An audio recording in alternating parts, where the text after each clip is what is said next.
Okay, we are now joined by Mick, the English Bull Terrier Sinclair. How's things with yourself, Mick? Good, very good. Glad to be back training. Looking forward to getting back in the cage. I noticed by looking at your record you hadn't fought in quite a while. So have you got a fight schedule coming up? Yeah, fighting down at Southend. Fighting a guy. It's called Lee something. He's a Polish guy. Polish last name. So I can't remember his name. March the 2nd. So I'm going back in at welterweight. I'm not going at lightweight this time. I'm walking out at 82, 83 kilos.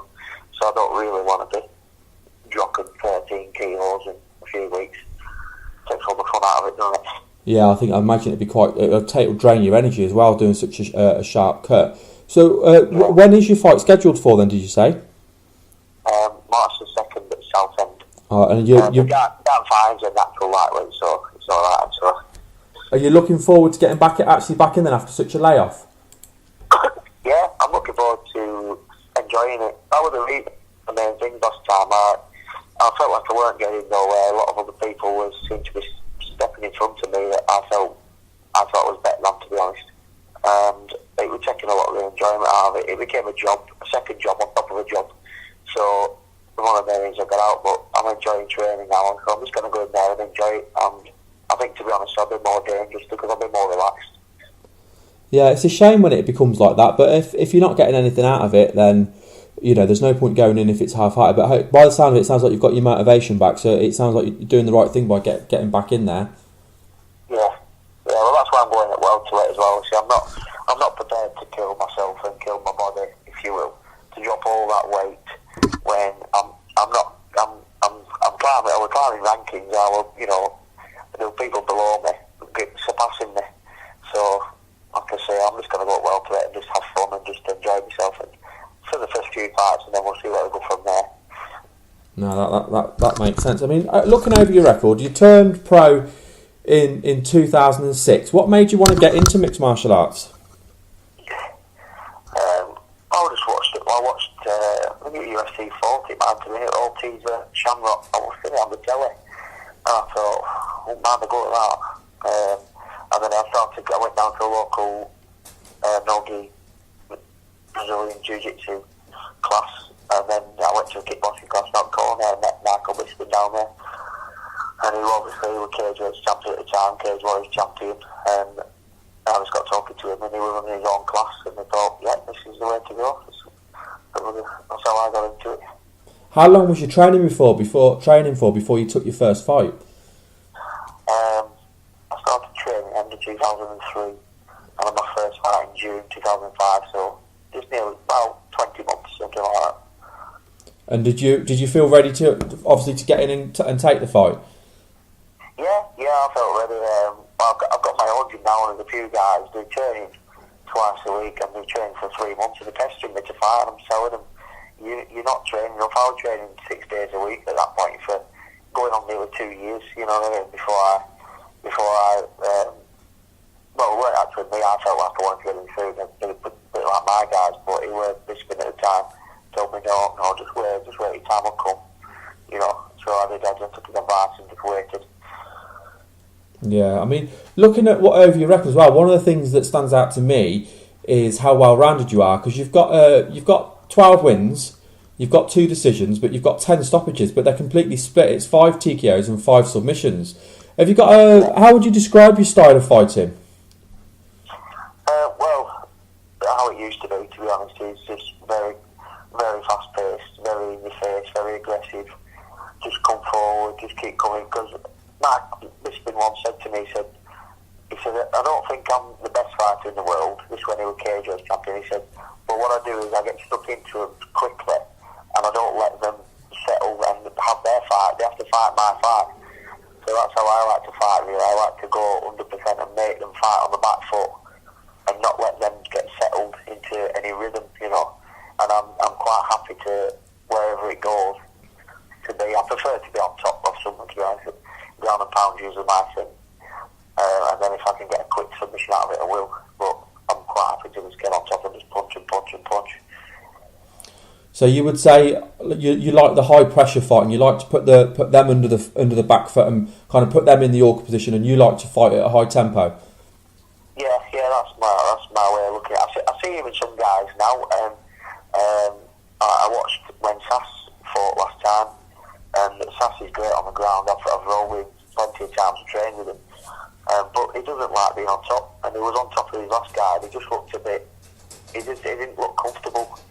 Whereas I'd be the same if I were underneath. Really, I could do it, but I won't be comfortable. I'd rather be on top, punching down.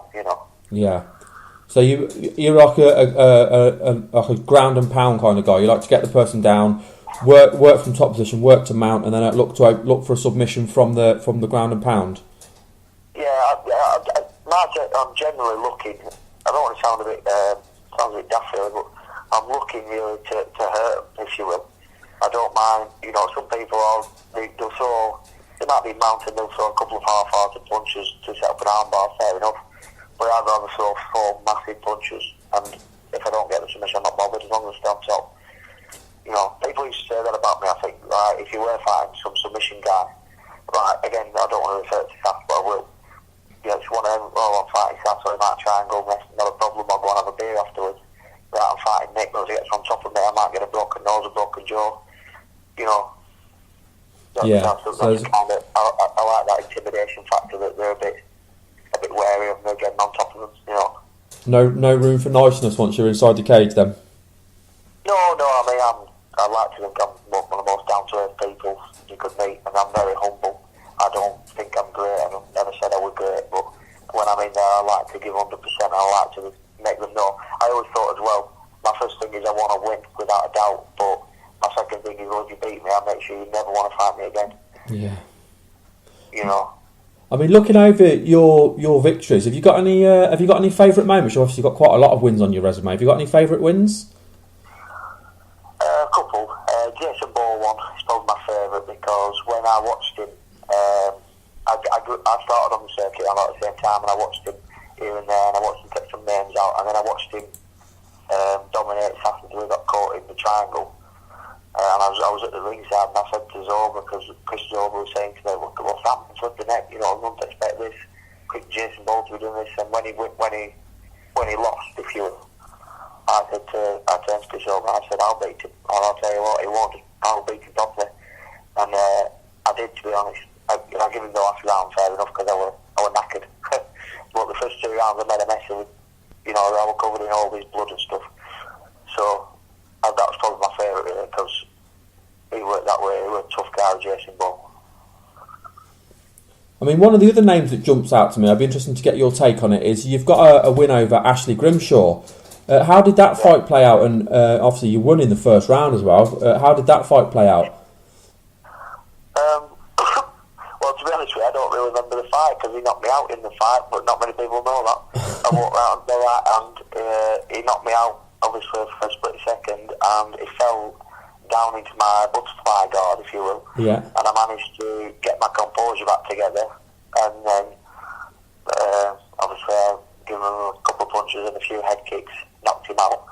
But I don't remember the fight at all. And when I was in the changing rooms, I don't remember the changing rooms, but apparently I kept saying, have a one, and I kept asking him to take the gloves off, and they were already off. And then Rob fought Tim Radcliffe later on in the show, and I was stood at the bar with Chris Zoba having a Jack Daniels and Coke, and he said to me, why are you not in your kid's corner? And I said, why are you fighting? And I turned around and Rob's fighting in cage, and I'm stood at the bar.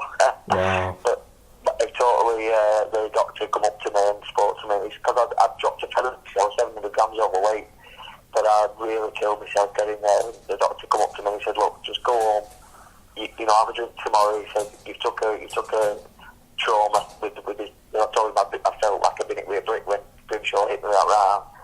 He said, you took a lot of trauma there, you didn't even know your brother was fighting, obviously your brain is not working properly.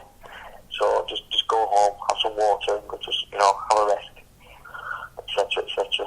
That's crazy. So you actually were out cold, and you've come back and won the fight. I don't think there's many fighters that can say that. No, I mean, I wouldn't say I was out cold. I would say I was severely stunned. Yeah. Like I say, I don't remember the fight at all. I didn't remember the changes after. And probably one of the reasons why that was probably my best performance, and it was probably because I was just going off instinct. Yeah. You know what I mean? I wasn't actually thinking about what's happening in there at that time. They're always just going off instinct. My coach said that to me. So everything just played out because when you've done it so long, it's become second nature, doesn't it? Yeah. It's I suppose it's what you train for. Now, earlier on in the conversation as well, you talked a little bit about your gym. I'd be interested to find out about that. So you said you're running your own gym. Who are you obviously running it with? Who are some of the people you're training with, and who else you've got there that's obviously getting ready for fights and stuff like that? Sorry, what did you say there? Sorry, I was just at the start of the call. You mentioned that you had your own gym, so I'd just be interested in finding a little bit more about your gym. So, what's the name of your gym? Who are some of the people that you train with in the gym? All right, well, it's just me and my brother. We opened our gym 2005 and 2006. It's called Sinclair, and we have a couple of professionals, but they've only had 1 or 2 fights, and we've got a fair few amateurs coming through. So there's one guy in particular, he's called Josh O'Connor. He's only fought the one time. He's only 57 kilo. But when somebody walks into your gym and you think, yeah, this guy's got it, he's going to be the one to watch in the future at flyweight, I would think. Wow. And how old is he, out of interest? I think he's 21. He's a black belt judo. He's done kickboxing all his life, and he wanted to have another avenue. He came up to me. He trains in a specialist gym where Rob does his sports performance, strength and conditioning, a specialist gym in it, and he's got a twin. And, they're both in powerlifting at the time. And he came up to me and just said, I do a bit of this, and I've been doing powerlifting, but I'm not really into it. His brother's more into it. But still quite a strong lad. His brother's 60 kilo and he snatches 90. And I think he cleans out 110. So it's quite a bit of lifting. And he's not far behind. He's quite a strong little fella, You've got to say, at 21 then, he's got a hell of a bright future ahead of him if he continues, obviously, down the way he's going. Yeah, definitely. He's one of them. He just never seems to get tired. He's almost, these little guys are like at 50 kilo, 60 kilo. Yeah. They go and go, don't they, But he's got knockout power as well, for a small lad. Is it just as exciting for you now as a coach to bring people through and get them ready for fighting as it was for you when you started fighting? Sorry, is it just as exciting now for you to, as a coach, obviously running your own gym, to see people come in and you to help mould them and shape them and push them obviously in the direction and see them go on and do fighting as it was for you when you were fighting yourself? Yeah, it's a different kind of excitement, if you will. But it is good when you get some, because I've got some good guys down, and it's good when you see them develop and you see them. Like, I've got one guy called Will, and he came to me at 17, like a tall, lanky, nerdy-looking kind of kid. And he came in and he saw me and my brother and Carl Moon had busted his nose with no shirt on, covered in blood, and he was like looking, thinking, what the hell am I doing? No confidence at all. And now I think he's 21 now, 22, full of confidence. He's 2-1 in the ring. He never. When he first trained, I said, do you ever want to fight? He's like, oh no, I don't want to do it like that, And it's good as well, not just from a fight point of view, when you can build somebody's character up. I like that side of it as well, And also, I've had a couple of guys that's had like real anger issues down, been in prison and stuff, and like one guy who's been in prison and stuff, and his girlfriend come up to me and she said, do you know what, he's been on all these courses for his anger and what happened to anything. And now he's training all the time, he's so chilled out when he comes home. I said, well, he will be, he's releasing, he's in the gym now. So that's always a nice thing to do as well when you're coaching people. Just help people, innit, really. Absolutely. I think it's nice when you're in a position to be able to give something back as well. Obviously, you've come into the sport, you've been in fought, and then to be able to kind of pass your experience on to other people and to help them in a positive way. I think that that's got to be good. Yeah, definitely. Well, we really appreciate you coming on today, Mick. I've really enjoyed chatting with you. But before we let you go, do you want to do any shout outs, any friends, family? Obviously, let people know a bit more about your gym, and obviously if you're on Facebook and Twitter, let them know those details as well. Yeah, just there's a couple of people to thank. I'd like to thank Funky Guns. I haven't even fought yet, and they still told me they'd give me a gun show, and they have. Bad Boy, I believe, my brother's told me they're going to be kicking me out, so I'd like to thank them. I'd like to thank Gav down at Predators. He doesn't get as much recognition. So if you could really print this, he doesn't get as much recognition as what he deserves. The stuff what he knows about MMA is absolutely fantastic. And I can't comment on every coach in the country because I'm training every coach, but he's certainly got to be up there with the top guys. He's absolutely fantastic.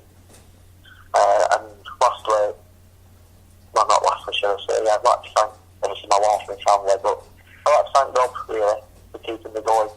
When I were getting down and thinking, you know what, Rob, I'm fed up of this politics of it all, and he kept me going, he kept my mind strong. You know, and he's always there to punch me in the face every week, so that's all right as well. Well, brilliant. We really appreciate your time today, and we look forward to seeing you back in, and we wish you obviously all the luck in a couple of weeks.